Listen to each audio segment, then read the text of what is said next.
প্রথম হচ্ছে সরকারের জন্য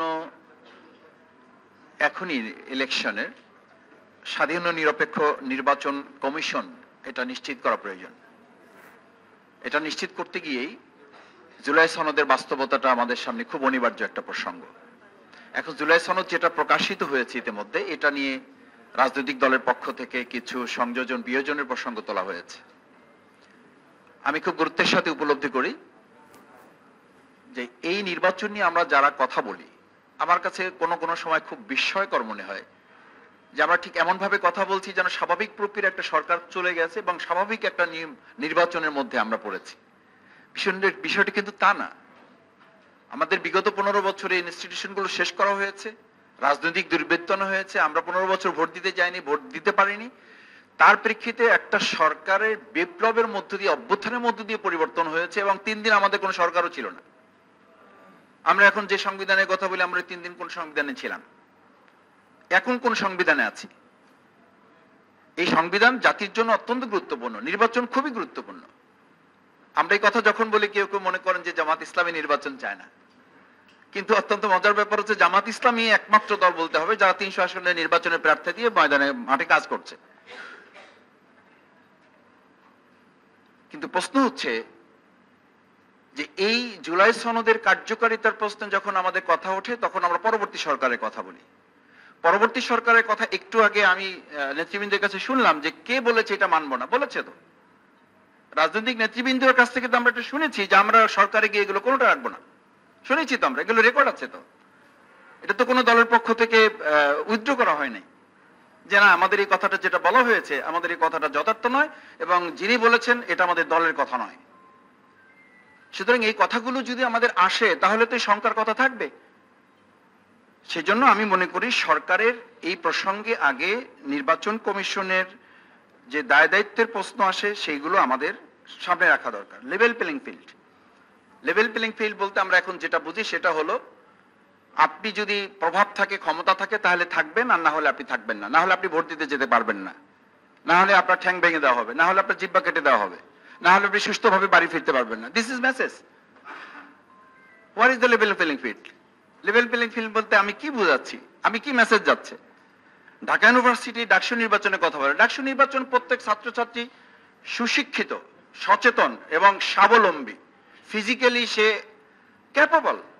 কিন্তু একজন 70 বছরের মানুষ যখন গ্রামে ভোট দিতে যান, শিক্ষার দিক থেকে, সচেতনার দিক থেকে তিনি তো ঠিক একইভাবে ঢাকা ইউনিভার্সিটির কোন একজন ছাত্র বা ছাত্রীর মতো, শিক্ষার্থীর মতো তিনি তাৎক্ষণিকভাবে একটা প্রেস ডেকে বা একটা প্রেসের কাছে গিয়ে, একটা সোশ্যাল মিডিয়ার কাছে গিয়ে তিনি কি প্রতিবাদ করার মতো সামর্থ্য রাখেন? ঢাকা ইউনিভার্সিটি ডাকসু নির্বাচন করতে গিয়ে আমরা যতটুকু জানার সুযোগ হয়েছে, ঘাম ঝরেছে, শুধু ঘাম ঝরেনি, কোনো কোনো সময় আমাদের কাছে মনে হয়েছে যে আমরা সিটকে পড়ে যাচ্ছি, ইলেকশনটা বন্ধ হয়ে যাচ্ছে। কোনো কোনো সময় এরকম মনে হয়েছে যে রেজাল্ট ডিক্লেয়ার করা যাচ্ছে না। রেজাল্ট ডিক্লেয়ার করার কথা রাত 8টায়, রেজাল্ট ডিক্লেয়ার করার কথা রাত 10টায়। সেই রেজাল্ট ডিক্লেয়ার করতে তো পরের দিন সকাল 10টা বেজেছে। কেন বেজেছে? কেন ইউনিভার্সিটির পার্শ্ববর্তী এলাকায় লোক জড়ো হয়েছে? কেন টোটাল প্রশাসনকে ইনভলভ হয়ে বলতে হয়েছে? যদি এটা হয় তাহলে একটা ছোট্ট ক্যাম্পাস মানে বাংলাদেশের তুলনায় এটা একটা ছোট্ট জায়গা, সেই জায়গাটাতে যদি গোটা প্রশাসন, রাজনৈতিক দল, শিক্ষার্থী ইনভলভ হয়ে করতে, তাহলে এত লক্ষ কেন্দ্রকে পাহারা দেওয়ার দায় দায়িত্ব এই সরকার কিভাবে রাজনৈতিক দলগুলোর সাথে আলোচনা করা ছাড়াই একটা ডেট দিয়ে আমরা রোড টু ইলেকশনের দিকে চলে যাচ্ছি? কোন আস্থার উপরে ভিত্তি করে? আমি লেভেল প্লেইং ফিল্ডের জায়গায় আমাদের তো প্রতিদিন আমাদের কাছে, আমার মোবাইল অন্তত 50টা মেসেজ আছে, কালকে অমুককে মেরেছে, কালকে সোশ্যাল মিডিয়ায় একটা মত প্রকাশের জন্য তাকে ধরে এলাকায় মারধর করা হয়েছে, তার পরিবারে বাবা মাকে হুমকি দেওয়া হয়েছে, আপনি দল ছাড়েন, না হলে দল থেকে আপনাকে এখান থেকে এলাকা থেকে বের করে দেওয়া হবে, আপনি ঢাকায় থাকেন এলাকায় আসবেন না, এলাকায় থাকেন এলাকা থেকে চলে যান। এটা তো হচ্ছে এখনকার। এরপর যখন আমরা আরেকটু ইলেকশনের মধ্যে প্রবেশ করব, আমি তো মনে করি তখন লেভেল প্লেইং ফিল্ডের প্রশ্নে আমাদের আরো অনেক ঝুঁকির মুখে পড়তে হবে।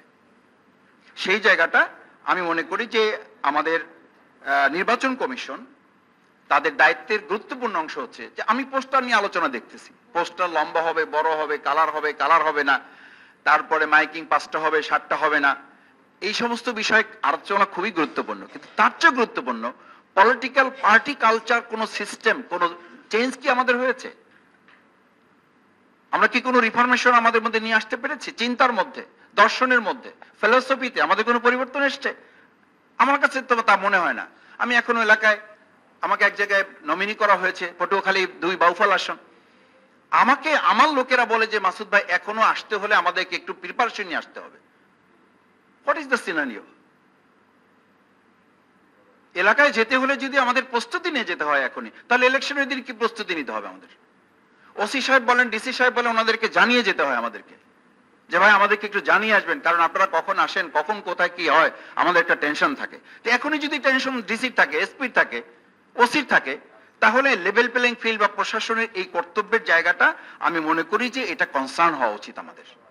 তৃতীয় যেটা আমি বলবো সেই জায়গাটা হচ্ছে, দেখেন আমরা ইলেকশনের জন্য আমাদের এখানে 4টা মূল কনসার্ন আমরা খুব গুরুত্বের সাথে বলেছি। আইন শৃঙ্খলা রক্ষা, আইন শৃঙ্খলা রক্ষায় যারা আছেন তারা একদম শেপ নিয়ে বসে আছেন। আমি এটা একেবারে সবার জন্য কমন বলছি না, শেপ নিয়ে বসে আছেন। সামনে একটা ক্ষমতায় আসতেছে একটা দল,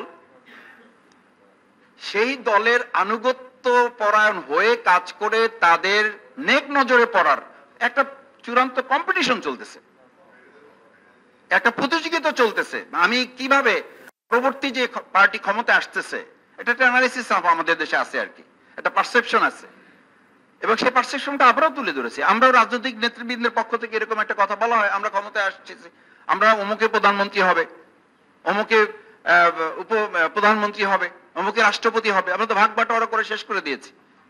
ভাগ বাটোয়ারা করে শেষ করে দেওয়ার কারণে, প্রশাসনের কাছে মেসেজের কারণে তারা এখন অতিরিক্ত আনুগত্য পরায়ণ হয়ে কোথাও কোথাও মানে এমন সেবাদাসে পরিণত হয়েছে, এটা খুবই দুর্ভাগ্যজনক, যেটা আওয়ামী লীগের 15 বছর আমরা কোনো ক্ষেত্রে খেয়াল করি নাই।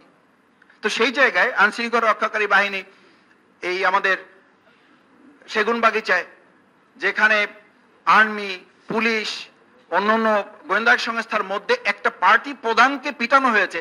আমি জানি না যে এখানে সুধীমণ্ডলী আছেন, রাজনৈতিক দলের নেতৃবৃন্দ আছেন, সাংবাদিক আছেন, এই পর্যন্ত কাউকে গ্রেপ্তার করা হয়েছে? আমি জানি না কাউকে গ্রেপ্তার করা হয়েছে কিনা, সে যে দলেরই হোক। একটা পার্টি প্রধানকে মিডিয়ার সামনে তাকে পিটিয়ে আহত করে, এবং এখন সে চিকিৎসাধীন। এবং আমরা মাঝে মধ্যে শুনি মেমোরি লস করেছে, মাঝে মধ্যে শুনি সে মুমূর্ষু হয়ে যাচ্ছে, বিদেশি চিকিৎসার জন্য প্রয়োজন। সেরকম একটা ইভেন্টে আমরা কাউকে এখন পর্যন্ত গ্রেপ্তার করতে দেখলাম না।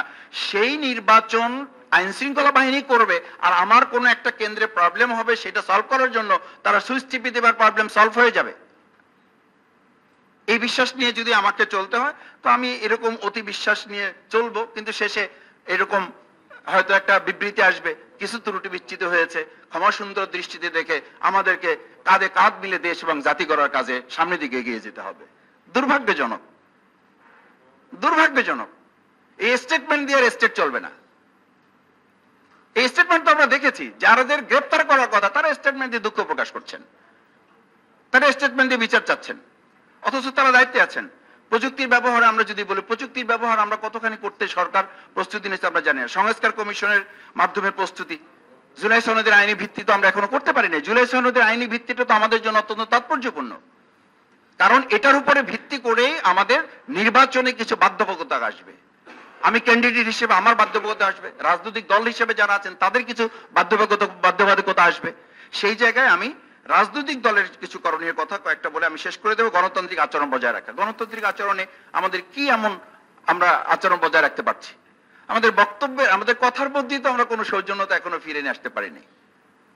এখন কোন টক শোতে কেউ বসতেও ভয় পায়, আগে সে জিজ্ঞেস করে আমার টক শো সহপার্টনারকে, টক শো সহপার্টনারকে, এটা না জেনে সে যেতে চাচ্ছে না। যেতে চাচ্ছে না কেন ভাই? আপনি সংসদে আস্থা রাখবেন, নির্বাচনে আস্থা রাখবেন, কিন্তু টক শোতে 3 জনে আস্থা রাখা যাচ্ছে না। প্রডিউসার যিনি থাকেন বলেন যে মাসুদ ভাই অমুকে আসবেন, আপনি যদি একটু ওনার ব্যাপারে রাজি হন তাহলে আমরা একটু ওনাকে ডাকতে চাই। তাহলে এই কোশ্চেন আমাকে বলা হলো কেন? বলছে মাসুদ ভাই এখন এটা একটা কমন কনসার্ন হয়ে গেছে, 3 জন মিলে টকশোতে থাকা যাচ্ছে না। প্রডিউসার ভয় পান যে এই 3 জনের মধ্যে ওখানে এমন পরিস্থিতি তৈরি হবে যে আইন শৃঙ্খলা বাহিনী নিয়োগ করতে পারে, এবং সেই সিনিয়রিটি গুলো তো আমরা দেখতে পাই। আপনি ওখানে আলোচনা হচ্ছে রাজনৈতিক দলগুলো কিভাবে জনগণের মধ্যে ঐক্য বিনির্মাণ করতে পারে। যারা ঐক্য বিনির্মাণের করার জন্য বয়ান দিচ্ছে তাদের মধ্যে যে হয়, সেটা তো গোটা জাতিকে বিভক্ত করে ফেলছে। কি ঐক্যের আলোচনা হচ্ছে ওখানে? কি ঐক্যের মেসেজ দিচ্ছে আমরা ওখানে? টেবিল চাপড়ানো হচ্ছে, একজন উঠে দাঁড়িয়ে যাচ্ছে। আমি আলোচনায় গিয়ে লম্বা করছি না, আমি বলছি এই মেসেজগুলো আমাদের মাথায় নিতে হবে। এই কারণে রাজনৈতিক দলের কোনো বেসিক চেঞ্জ তো আমরা নিয়ে আসতে পারি নাই। এ ব্যর্থতা জামাত ইসলাম হিসেবে আমিও নিচ্ছি। আমরা এই আলোচনায় যাচ্ছি না, আমরা আলোচনায় যাচ্ছি প্রশাসনে, আমরা আলোচনায় যাচ্ছি আইন শৃঙ্খলা বাহিনী, আমরা আলোচনায় যাচ্ছি অন্তর্বর্তী সরকারে যারা আছেন। কিন্তু আমাদের দায়িত্বটা কি? আমরা অন্তর্বর্তী কমিশনের সমানে নোট অফ ডিসেন্ট দিচ্ছি। আমরা এই জাতীয় ঐক্যমত কমিশনে আমি বলছি যে এটা আমরা এটা মানবো না, সুতরাং এটা হবে না। যদি তাই হয় তাহলে পরবর্তী সরকার এটা মানবে। এটা আস্থার জায়গা তৈরি করার জন্যই তো বাংলাদেশ জামাত ইসলামী আরো কিছু রাজনৈতিক দল মিলে একটা কথা বলেছে, প্রফেশনাল রিপ্রেজেন্টেশন। এটা সিস্টেমে আমরা আসি। জাতীয় সরকার গঠনের এটা তো একটা পদ্ধতি। আমরা যে ফ্যাসিস্ট থেকে স্বৈরাচার যেন আর কোন সরকার এককভাবে এই দেশের মানুষের মালিকানার জায়গায় পৌঁছার একটা মানসিকতার মধ্যে তৈরি করতে না পারে, সেই জায়গাটার জন্যই তো আমরা বলছি যে প্রফেশনাল রিপ্রেজেন্টেশনে সকল ছোট বড় দল যারা আছে সেই জায়গাটা কিছু সেটা লিমিটেশনস আছে। আমরা বলছি যদি এটা মানে অ্যাটেনশনে নেওয়া হয়, তারপর আলোচনার মাধ্যমে ছোটখাটো বিষয়গুলো আমরা সেখানে সমাধানের রাস্তা বের করতে পারবো। আমি সবশেষ অনুরোধ করব যে আজকে এখানে আমরা যে নাগরিক কোয়ালিশনের রোড টু ইলেকশন, সমাজের করণীয়, নাগরিক সমাজের করণীয় দুটো পয়েন্ট বলে শেষ করে দিচ্ছে। একটা হচ্ছে নাগরিক সমাজের মূল করণীয়টা হচ্ছে আমাদের একটা প্রভাব বা একটা প্রেসার তৈরি করা এই সরকার এবং নির্বাচন কমিশন। যেই নির্বাচন কমিশন বলবে এই কথা যে আমরা সরকারের প্রভাব মুক্ত হয়ে, তো সরকার প্রভাব মুক্ত হয়ে সরকার সহযোগিতা না করলে আপনি কিভাবে করবেন? ভাইস চ্যান্সেলরের সামনে যখন কোনো একটা রাজনৈতিক দলের ছাত্র সংগঠন টেবিল চাপড়ায়, আমি তো নিশ্চিত থাকতে হবে যে তাহলে প্রিজাইডিং অফিসারের সামনে আমি গিয়ে টেবিল চাপড়িয়ে তার ওখান থেকে ব্যালট বাক্স নিয়ে চলে আসব। কি হয়েছে তাহলে? তাহলে আমাদের এই যে আইন শৃঙ্খলা রক্ষাকারী বাহিনী ছিল তো ডাকসু ইলেকশনে, কিন্তু আইন শৃঙ্খলা রক্ষাকারী বাহিনীর কাছ থেকে আমি বারবার শুনেছি যে সামগ্রিক সহযোগিতা না হলে শুধুমাত্র আইন শৃঙ্খলা রক্ষাকারী বাহিনীর পক্ষ থেকে আমরা ইলেকশনটা সুষ্ঠু করতে পারবো না। আমি নাগরিক সমাজের প্রতি দুটো কথা বলছি। এক, নাগরিক সমাজের মধ্যে এই প্রভাব তৈরি করতে হবে যে সরকার এবং ইলেকশন কমিশন দুটো মিলে একটা সমন্বয় করা। নাম্বার টু হচ্ছে নাগরিক কমিশন ভোটারদের এই সচেতনতা তৈরি করা যে আমরা প্রত্যেক জায়গায় সরকারের সহযোগিতা নিয়ে না, বরং নাগরিক সমাজই ওখানে প্রধান এলিমেন্ট হিসেবে কাজ করবে, যাদের সচেতনতার মাধ্যমে প্রশাসন কাজ করতে বাধ্য হবে এবং এককভাবে তারা না, বরং নিরপেক্ষতার জায়গা থেকে একটা ভূমিকা পালন করবে। সবাইকে ধন্যবাদ জানাচ্ছি।